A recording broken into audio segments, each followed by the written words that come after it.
अस्सलामुअलैकुम। दोस्तों, अगर आपकी कोई हेल्प करे यानी कोई ऐसा काम करे जो आपको काफ़ी ज़्यादा पसंद आए और आगे से आप उसका शुक्रिया अदा करना चाहते हैं, उसके लिए इंग्लिश में हम एक फ्रेज़ का बार बार इस्तेमाल कर रहे होते हैं, thank you, thank you, thank you. तो ये वाला फ्रेज़ यूज़ कर करके क्या आप बोर नहीं हो जाते दोस्तों? इसीलिए मैं आपकी इस बोरिंग को दूर करने वाला हूँ और आपको सिखाने वाला हूँ 20 मुख्तलिफ़ तरीके। कैन यू इमेजिन दोस्तों, अगर आप 20 मुख्तलिफ़ तरीके सीख लेते हैं थैंक यू के, तो आपकी इंग्लिश कितनी ज़्यादा बेहतर हो जाएगी। दोस्तों, थैंक यू का इस्तेमाल अब बहुत ज़्यादा आम हो गया है, इसलिए मैं आपके लिए मज़ीद जो इंटरेस्टिंग वेज़ हैं आपको सिखाने जा रहा हूँ। आपने इसको लाजमी सीखना है और अपनी इंग्लिश स्पीकिंग में इन फ्रेज़ेस में से या आप इन तमाम फ्रेज़ेस को आप अडॉप्ट कर सकते हैं ताकि आपकी इंग्लिश बेहतर हो जाए। दोस्तों, अगर आप हमारे साथ यूँ ही लगातार इंग्लिश सीखते रहना चाहते हैं तो हमारे चैनल को लाजमी सब्सक्राइब करें और साथ में बेल आइकन को भी प्रेस कर दें। इस सबक के नोट्स आप वीडियो के नीचे दिए गए लिंक से बआसानी हासिल कर सकते हैं। तो चलें दोस्तों, हमारे आज के लेसन का आगाज़ करते हैं। दोस्तों, हमारे पास सबसे पहला तरीका आ जाता है किसी का शुक्रिया अदा करने के लिए, आई am so grateful, I am so grateful, मैं आपका शुक्रगुजार हूँ। सो इमेजिन करें आपके दोस्त ने आपकी हेल्प की है, आपके पास पेट्रोल नहीं था, तो ज़रूरी नहीं है कि आपका दोस्त हो, यानी कोई भी हो, उसने आपकी हेल्प की हो, आपको पेट्रोल प्रोवाइड किया हो, तो आगे से आप उसको क्या कहते हैं, थैंक यू के बजाय आपने ये कहना आई एम सो ग्रेटफुल कि आपने मेरी मदद की। तो जब भी आपकी कोई मदद करे आपने थैंक यू नहीं बोलना, आपने थैंक यू की जगह पे आपने ये वाला ब्यूटीफुल सा फ्रेज़ बोलना है, आई am so grateful, I am so grateful, मैं आपका शुक्रगुजार हूँ। नंबर 2 पे हमारे पास दोस्तों सेंटेंस आ जाता है आई अप्रिशिएट इट। ये वाला भी बहुत प्यारा तरीका है जिसे आप इस्तेमाल कर सकते हैं। थैंक यू की जगह पर किसी ने अगर आपके लिए कोई ऐसा काम किया जो आपको अच्छा लगा, तो उसकी आप तारीफ़ करना चाहते हैं, उसका आप थैंक यू बोलना चाहते हैं, तो आप थैंक यू ना बोलें बल्कि आप बोलें I appreciate it, I appreciate it. दोस्तों, नंबर 3 पे हमारे पास सेंटेंस आ जाता है जिसे आप थैंक यू की जगह पे इस्तेमाल कर सकते हैं, वो है I am very thankful, I am very thankful, मैं बहुत शुक्रगुजार हूँ, आई एम वेरी थैंकफुल। तो आपने थैंक यू नहीं बोलना बल्कि आपने क्या बोलना है, आई एम वेरी थैंकफुल। ठीक है। नंबर 4 पे दोस्तों हमारे पास सेंटेंस आ गया यू आर ग्रेट। दोस्तों, फ़र्ज़ करें आपकी किसी ने मदद की है, आपके पास पैसे नहीं थे तो मुश्किल वक़्त में आपको पैसे दे दिए, तो आप उसका थैंक यू बोलना चाहते हैं, आप कैसे बोलेंगे? आप थैंक यू ना बोलें, कुछ अच्छे वाला फ्रेज़ यूज़ करें, आप बोलें you are great, you are great, तुम अच्छे हो। मतलब आप उसकी अच्छाई को बयान कर रहे हैं कि उसने आपकी हेल्प की है, तो ये इनडायरेक्टली आप उसका शुक्रिया अदा कर रहे हैं कि आप अच्छे हो, आपने मेरी मदद की। ठीक है। नंबर 5 पे हमारे पास आ गया जी you are a dear, you are a dear, तुम बहुत प्यारे हो। यानी आपने कोई भी अच्छा काम किया हो किसी के लिए, तो वो आपको ये कह रहा है कि यू आर अ डियर, तुम बहुत प्यारे हो, यानी thank you very much. Number 6 पे हमारे पास सेंटेंस है आई ओ यू वन। इसको कैसे बोलना है, आई ओ यू वन, ये मुझ पे उधार रहा।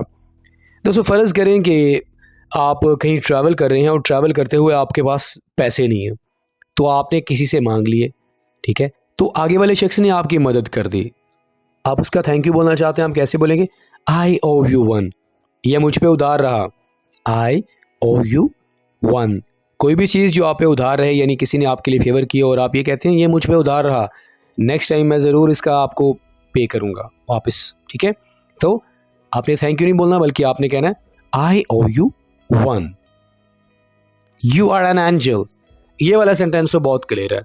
मुश्किल वक्त में अगर आपकी कोई मदद कर देता है तो हम उस शख्स को क्या कहते हैं, you are like an angel. ठीक है, कि आप तुम तो एक फरिश्ते की तरह हो, you help me a lot. तो जब इंसान की या किसी भी शख्स की कोई मदद हो जाती है मुश्किल वक्त में, तो उसे एंजल का दर्जा दिया जाता है, यानी कहा जाता है कि तुम एंजल हो। तो आप थैंक यू ना बोलें बल्कि आप बोलें यू आर एन एंजल। ठीक है। You are too kind, you are too kind, तुम बहुत रहमदिल हो। तो बजाय इसके कि आप ये बोलें थैंक यू, आप ये वाला फ्रेज यूज़ करें you are too kind, thanks a bunch. अच्छा, ये वाला जो फ्रेज़ है हम बहुत ज़्यादा अपनी डेली रूटीन में इस्तेमाल कर रहे होते हैं इनफॉर्मल सिचुएशन में। किसी का शुक्रिया अदा करने के लिए आप ये कहते हैं थैंक्स अ बंच, बहुत बहुत शुक्रिया। अगर आप मुझसे पूछें तो मेरा ये वाला फेवरेट फ्रेज़ है जिसे मैं यूज़ करता हूँ थैंक यू की जगह पर। थैंक्स अ बंच, बहुत बहुत शुक्रिया। You did a lot for me, तुमने मेरे लिए बहुत कुछ किया है। सो थैंक यू ना बोलें, बल्कि आपने क्या बोलना है, थैंक्स अ बंच। इसके साथ मिलता जुलता एक और फ्रेज़ हमारे पास है, थैंक्स अ मिलियन। इनफॉर्मल है लेकिन आप इसे यूज़ करें, थैंक्स अ मिलियन। हम कहते हैं ना उर्दू में, लाखों बार आपका शुक्रिया, ठीक है। तो इंग्लिश में आप इसको बोलें, थैंक्स अ मिलियन, लाखों दफ़ा आपका शुक्रिया।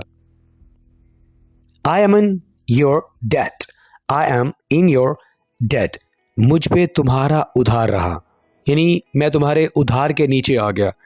दोस्तों फ़र्ज़ करें कि आपके पास आपने किसी का उधार चुकाना है, आपके पास पैसे नहीं है, तो कोई आपकी आपको हेल्प कर देता है, तो आपका उधार वो चुका देता है, तो आप उसका थैंक यू इस तरह बोले ना, I am in your debt, I am in your debt. इसका माना ये नहीं है कि मुझ पे तुम्हारा उधार रहा। जो इसका सही मतलब बनता है, जो हम इसे इस्तेमाल करते हैं, वो है थैंक यू। मतलब हम इसे थैंक यू के लिए ही यूज़ कर रहे हैं, ठीक है। अगर हम लफ्ज़ी माना देखें तो इसका माना यही बनता है, मुझ पे तुम्हारा उधार रहा। लेकिन हमने लफ्ज़ी माने की तरफ गौर नहीं करना, हमने जो मेन पर्पज़ है जिसके लिए यूज़ कर रहे हैं वो हमने देखना है, वो है थैंक यू। तो थैंक यू की जगह पे आप ये वाला फ्रेज़ यूज़ करें, I am in your debt. Much obliged, बहुत ब्यूटीफुल सेंटेंस है, बहुत ब्यूटीफुल फ्रेज़ है जिसे हम यूज़ कर सकते हैं अपनी डेली रूटीन में थैंक यू की जगह पर। मच ऑब्लाइग्ड, बड़ा प्यारा लग रहा है ये वाला फ्रेज़ जिसे हम आप यूज़ करें, एंड आई बिलीव कि आपकी इंग्लिश भी काफ़ी ज़्यादा अच्छी लगेगी। मच ऑब्लाइग्ड, बहुत शुक्रगुजार हूँ, थैंक यू ना बोलें, ये वाला फ्रेज़ यूज़ करें। I can thank you enough, I can't thank you enough. दोस्तों ये वाला जो वे है हम तब इस्तेमाल करते हैं जब किसी ने बहुत ज़्यादा ज़रूरत में आपकी मदद की हो, ठीक है। तो आप सोचते हो कि आपके पास अल्फाज नहीं हैं, आपने मेरे लिए इतना बड़ा काम किया है कि मैं आपको बता नहीं सकता। तो कभी कभी हम वर्ड्स में डिस्क्राइब नहीं कर सकते, आपके इमोशंस कंट्रोल में नहीं रहते, तो आप सोचते हो कि कौन से ऐसे वर्ड्स यूज़ करूं जिससे आगे वाले का थैंक यू हो जाए। तो आप ये कहते हो, I can't thank you enough, शुक्रिया करने के लिए मेरे पास अल्फाज नहीं है। तो आप तब ये वाला जो है ना फ्रेज इसको यूज़ करेंगे, ठीक है। Much appreciated, I appreciate it, उसके बाद आप ये भी कह सकते हैं मच अप्रिशिएटेड, बहुत शुक्रिया। मैनी थैंक्स, ये वाला जो फ्रेज़ है ना, ये भी हम बहुत ज़्यादा अपनी डेली रूटीन में इस्तेमाल कर रहे होते हैं। थैंक्स के शुरू में मैनी लगा दें, बहुत ज़्यादा शुक्रिया। सो मैनी थैंक्स भी हम कहते हैं, मैनी मैनी थैंक्स भी हम कह सकते हैं। अगर आप सिर्फ मैनी थैंक्स कहना चाहते हैं तो भी ठीक है, मैनी थैंक्स, बहुत शुक्रिया। आई एम बियॉन्ड ग्रेटफुल, ये एक और इंटरेस्टिंग तरीका है जिसे हम यूज़ कर सकते हैं जब हमारे ऊपर इमोशंस ज़्यादा ओवरकम कर जाते हैं, गालिब आ जाते हैं। आप सोचते हो कि उस बंदे ने बहुत ज़्यादा ज़रूरत में मेरी हेल्प की है, तो मैं उस बंदे का शुक्रिया अदा करना चाहता हूँ। आप सोचते हो कि कौन से ऐसे अल्फाज हो जिनको मैं यूज़ करूँ कि आगे वाले का शुक्रिया अदा हो जाए, ठीक है। तो आप ये वाले जो फ्रेज़ है इसे आप यूज़ करेंगे, I am beyond grateful. Grateful का माना होता है शुक्रगुजार होना, ठीक है। आई एम बियॉन्ड ग्रेटफुल, इसका माना क्या है कि मेरे पास बस अल्फाज नहीं है कि मैं आपका शुक्रिया अदा कैसे करूं। I am beyond grateful. You are the best, you are the best, आप बेहतरीन हो, आपने मेरे लिए ये काम किया, कोई भी और नहीं कर सकता था। यू आर द बेस्ट, तुम बेहतरीन हो, this means thank you, okay. I am touched, दोस्तों ये वाला जो तरीका हम उस वक्त इस्तेमाल करते हैं जब किसी ने आपको सरप्राइज़ दिया हो, ऐसा सरप्राइज़ जिससे आपको बहुत ज़्यादा खुशी हुई हो। तो जब आप बहुत ज़्यादा खुश हो जाते हैं, आप खुशी में आकर कहते हैं I am touched, I am touched. जैसा कि I am touched that you called me to ask about my health. कोई अगर अचानक से आपको कॉल करे आपकी हेल्थ का पूछने के लिए, तो आप क्या हो जाते हैं, आप बहुत ज़्यादा खुश हो जाते हैं, आई एम टच्ड। तो इसी सिचुएशन में आप इस वाले फ्रेज़ को यूज़ करेंगे, I am touched.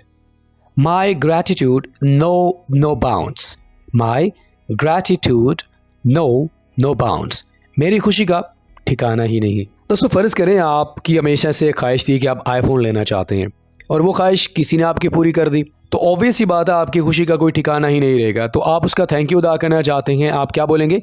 My gratitude no bounds. My gratitude no bounds. This means thank you, I am so much glad.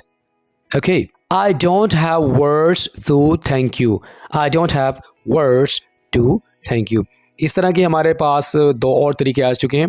तो ये वाला भी एक तरीका है जब शुक्रिया कहने के लिए आपके पास अल्फाज नहीं होते।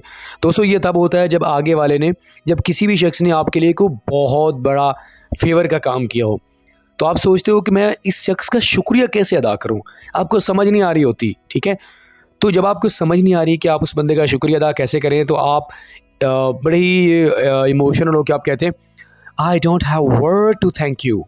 शुक्रिया कहने के लिए मेरे पास अल्फाज नहीं। ठीक है, ऑलराइट फ्रेंड्स, इसी के साथ ही आज का हमारा वीडियो लेसन यहीं पे मुकम्मल हुआ। दोस्तों आपसे मुलाकात होती है नेक्स्ट किसी लेक्चर के साथ। टिल देन अल्लाह हाफिज़।